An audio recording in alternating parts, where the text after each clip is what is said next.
নারায়ণগঞ্জ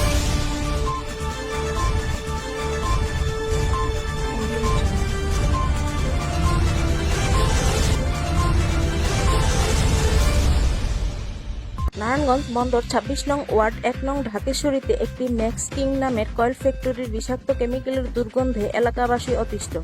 এলাকাবাসী জানায়, সাবেক চেয়ারম্যান আব্দুল রশিদ জোরপূর্বক অন্যজনের জমি জবরদখল করে কহিরুদ্দিন নামের একজনকে কয়েল ফ্যাক্টরির জন্য ভাড়া দেয়।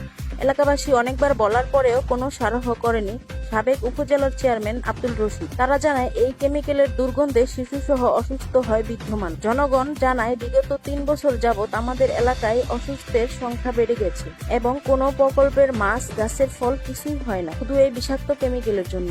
আমরা এই বিষাক্ত কেমিক্যাল থেকে বাঁচতে চাই, প্রতিকার চেয়ে এলাকাবাসীর আবেদন।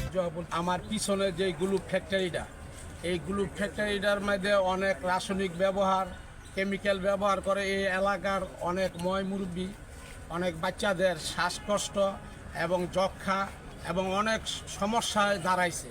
এলাকার ফসল টাসল এবং ফল ফ্রুট কোনো কিছুই হচ্ছে না এবং মাছ চাষটা এখানে হইতেছে না। এই গ্লুপ ফ্যাক্টরিটা আমার ওয়ার্ডটাকে অনেক ধ্বংসর পথে নিতেছে।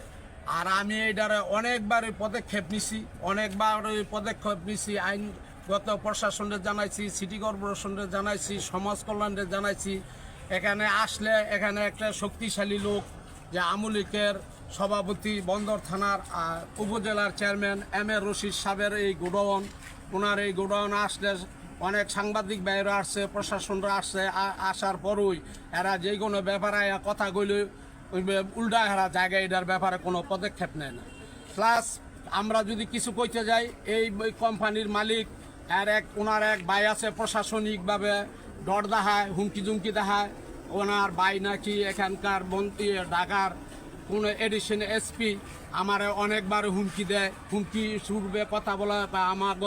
আমরা চিকুন না, আমরা মোড়া, আমরা এখানে ব্যবসা করবো, কীভাবে তুলে দেখবো, কোন প্রশাসনে তোলে আর কোন সাংবাদিকে তোলে, কোন নেতারা তোলে, এটা আমি দেখবো। তবে আপনাদের কাছে আমার একটি অনুরোধ, সরকারের কাছে আমাদেরকে এই আমার ওয়ার্ডটাকে, আমার এই জনগণকে আপনারা একটু বাঁচান। এটা এখান থেকে বন্ধ করার জন্য আপনাদের সবার কাছে, সরকারের কাছে, প্রশাসনের কাছে, সমাজ কল্যাণের কাছে এবং সাংবাদিক ভাইদের কাছে অনেক ২৬ নম্বর ওয়ার্ডবাসীর পক্ষ থেকে আপনাদের কাছে ২ হাত জোর করে বলছি, এখান থেকে এই গ্লুপ ফ্যাক্টরি রাসায়নিকটা এখানে তুলে দেওয়ার ব্যবস্থা করে আমার জনগণটা বাঁচান। সাধারণ মানুষ, সাধারণ নিরপলাবাদ স্কুলে যাইতেন, অল্প বয়সের বাচ্চাটি শ্বাসকষ্ট, মুরব্বীটি শ্বাসকষ্ট মরতেছে। এলাকায় কোনো ফসল, মাছ, খামার করলে আমরা শান্তি পাইতেছি না।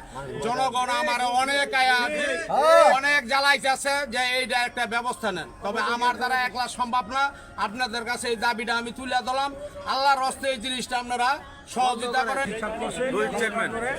আমার ১৫% জায়গা উনি দল করে 3টা গোডাউন তুললা অনেকগুলো ফ্যাক্টরির কাছে বাড়া দিচ্ছে। আমার জায়গা, ওনার জায়গা আছে 18% রাইট করে দৌড়েছে পুলিশ দিয়া। আমি জনগণ সবাই আমার বাধ্যতা জায়গার উপরে গুলো ফ্যাক্টরি তুললা বাড়া দিচ্ছে। ভাইয়েরা যে কথাগুলো বলে গেছে যে মুরব্বী পোলাবাচ্চারা যে ক্ষতিগুলো হতেছে, আসলে ক্ষতিগুলো আমাদের বন্ধ হয়ে যায়। বন্ধ হয়ে গেলে আমাদের অনেক উপকার একটাই, যে আমার এলাকার লোক সবাই ওনার কাছে অনেকবার যাওয়া হয়েছে। আমি নিজে ব্যক্তিগতভাবেও গেছি, এলাকার ভিতরে অনেক ফ্যাক্টরি হয়েছে, যেগুলা সবাইকে জানাতে চাই যেন আমরা এই কষ্ট থেকে এরকম পরিত্রাণ চাই, সাধারণ মানুষ বাঁচতে চাই। আমার 15% জায়গা উনি দল করে 3টা গোডাউন তুললা অনেকগুলো ফ্যাক্টরির কাছে বাড়া দিচ্ছে। আমার জায়গা, ওনার জায়গা আছে 18% রাইট করে দৌড়েছে পুলিশ দিয়া। আমি জনগণ সবাই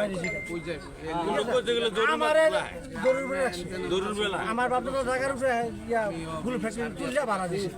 ভাইয়েরা যে কথাগুলো বলে গেছে যে মুরব্বী পোলাবাচ্চারা যে ক্ষতিগুলো হতেছে, আসলে ক্ষতিগুলো আমাদের বন্ধ হয়ে যায়। বন্ধ হয়ে গেলে আমাদের অনেক উপকার একটাই, যে আমার এলাকার লোক সবাই ওনার কাছে অনেকবার যাওয়া হয়েছে। আমি নিজে ব্যক্তিগতভাবেও গেছি, এলাকার ভিতরে অনেক ফ্যাক্টরি হয়েছে, যেগুলা সবাইকে জানাতে চাই যেন আমরা এই কষ্ট থেকে এরকম পরিত্রাণ চাই, সাধারণ মানুষ বাঁচতে চাই।